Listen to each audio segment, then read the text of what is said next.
And we got a question today about maybe somebody replacing Ezra Miller as the Flash. Listen up. Hey, John. My name is Sean, and I'm from Canada. My question is about the Flash film. I was just wondering if you think at the end of the film we will get a new actor to play the Flash.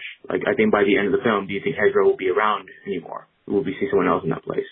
Just a question. I wonder what you thought, and bring on the focus. All right. Thanks a lot, Sean, for calling that in. All right. So what is clear to me, and I think to anybody who is thinking straight, I mean, who knows what will happen, but Ezra Miller's days as the Flash are done. That being said, most people, including myself, believe that that transition from Ezra Miller being Flash to somebody else being the Flash, whatever that iteration is going to look like under the new James Gunn and Peter Safran DC, will happen later, right? That'll come later.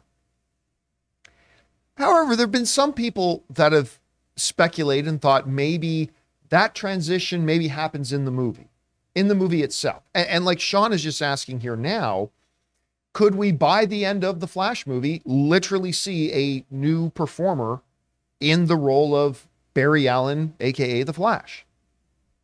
I have never thought so. But I'm going to let you guys in on something. And this is something that, for the record, I do not buy into. All right? But I'm going to let you guys know about this just because it's fun for the topic of conversation. I've had a little bird told me, and I'm sure this little bird is also telling a few other people. So you're probably going to see this pop up over the next day or two around some other places as well.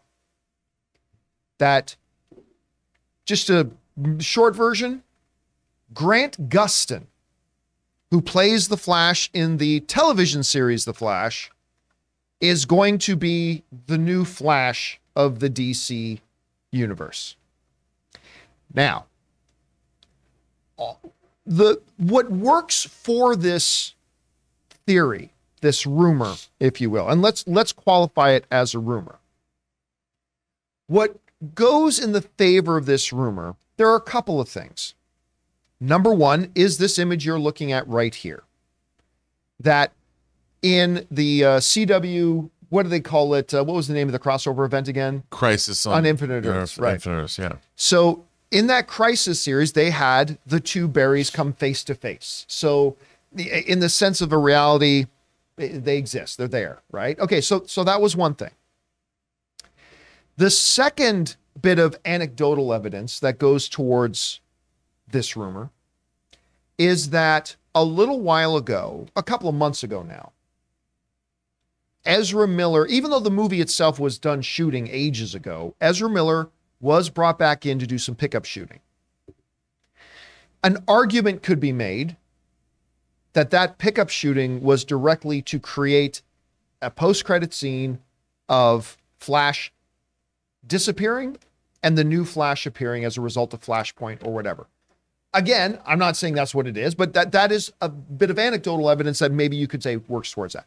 The third bit of evidence you could say that goes towards the theory that Grant Gustin is going to end up being Flash at the end of the Flash movie is the timing of the Flash season 9 on CW. It just debuted in April, or I just debuted in February now. And it is scheduled to have its final 13th episode, I believe, sometime in late May, weeks before the debut of Flash in theaters. Coincidence? Well, if you wanted to be the school principal or school teacher in The Incredibles, I think not. So therein lies this, and so there's all that, okay? And listen, on its surface, I can see somebody looking at all those three things. They have shown that there are different versions of them, and one could supersede the other in the universe. Second is that we know that Ezra did go in and do some reshooting, could have very well been for something like this. And third, the timing of the ending of the Flash series is just coincidentally coinciding very closely with the launch of the Flash movie. Okay. As I said at the beginning of this, I don't buy this. All right, let me be very, very clear. Right. I do not buy this. I don't think you're totally insane if you do because of those three things that we just mentioned. I think there's enough there that you could be forgiven for going, you know what, I think there's a chance here.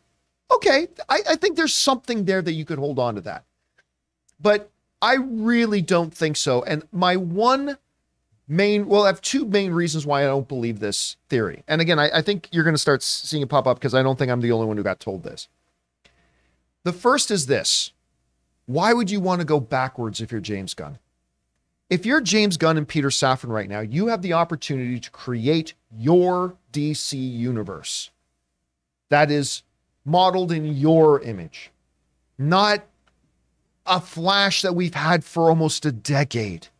Why on earth, if you were James Gunn and Peter Safran, would you want to go backwards like that when you can start fresh and have a clean slate and your own Flash and your own story to tell? I just don't understand what would be the appeal to somebody like a James Gunn or a Peter Safran to do that. But the second main problem is this. And by the way, let me say right up front, one of the reasons I enjoyed The Flash for so long is because of Grant Gustin. I think he's a delightful performer playing that role. I think he's great in that role for the CW. Right. But here's the biggest reason why I do not believe this rumor going around. If you want to see Grant Gustin as the Flash, you can do so right now for free from the comfort of your home because he's on TV. Grant Gustin as the Flash is on TV right now. And they just had their season 9 debut. The final season 9 debut. Big ratings, right? Rob, give me an over and under on what you think the number of people who watched Grant Gustin as the Flash on the season 9 debut, the finale debut. How many people watched it? 750,000. Less. 500,000. 512,000 people tuned in. Not 5 million people like a bunch of shows, not 7 million people like some of the bigger shows. 500,000 people tuned in to watch. Yeah. If you are James Gunn and Peter Safran, and you have somebody playing the Flash that anybody can tune in and watch play the Flash whenever they want, and only 500,000 people are tuning in to watch that? Come on. There's just no legitimate argument to make. And by the way, I say that as someone who's got a lot of love for Grant Gustin. I think he's great. I can't wait to see what he does with his career post-Flash. But if you think now making this person's iteration of Flash, who nobody is watching on TV, and you think you're just going to put them in the movie universe and all of a sudden everybody's going to want to watch it, you're going to have to explain to me why, because I don't see it.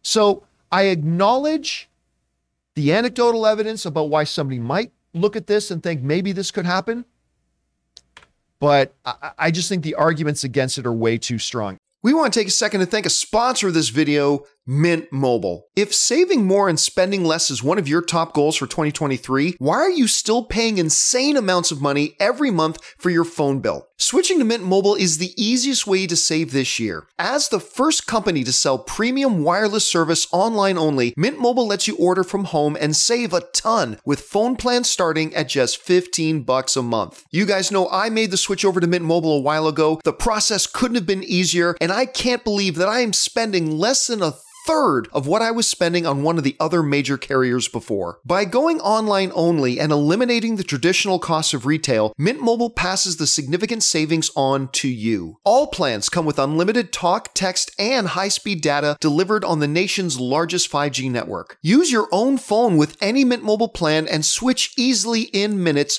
with eSIM. To get your new wireless plan for just $15 a month and get the plan shipped to your door free, go to mintmobile.com/Campea. That's mintmobile.com/Campea. Cut your wireless bill to $15 a month at mintmobile.com/Campea. Anyway, Rob, you've seen all this. You've seen all the points of view on it. What do you think about it? What do you think the chances are that Grant Gustin could be the new Flash, or why not? I think zero. And I think you laid out the arguments very well. I would add one more. If you're spending $150 to $200 million on a film, your lead actor has to have credibility in the motion picture space. Somebody has to be like, oh, I got to go see that. The Flash is front and center of that character. I mean, it fills the movie screen the whole time. Grant Gustin, great of an actor as he is, as you said, he's a television actor. And the fact is, if they're going to make another Flash movie and spend that much money on it, they have to give you a movie star. And the argument could be like, well, he's already been on TV. I'm like, he's not even on a huge TV show. Like you pointed out, 500,000 views. If they were pulling down 20 million views a week, I'd say, well, maybe there's a chance. I would say even if there was 5, I would say maybe there's a chance. The fact is, I mean, there's still a prejudice. When you're trying to get money for a movie, what is the first thing anybody asks you, whether you're an indie producer, who's in it? And if somebody doesn't like who's in it, if it doesn't sell foreign, like if people don't know who the foreign markets, if they're not excited about who's starring in a movie or whatever, they won't care.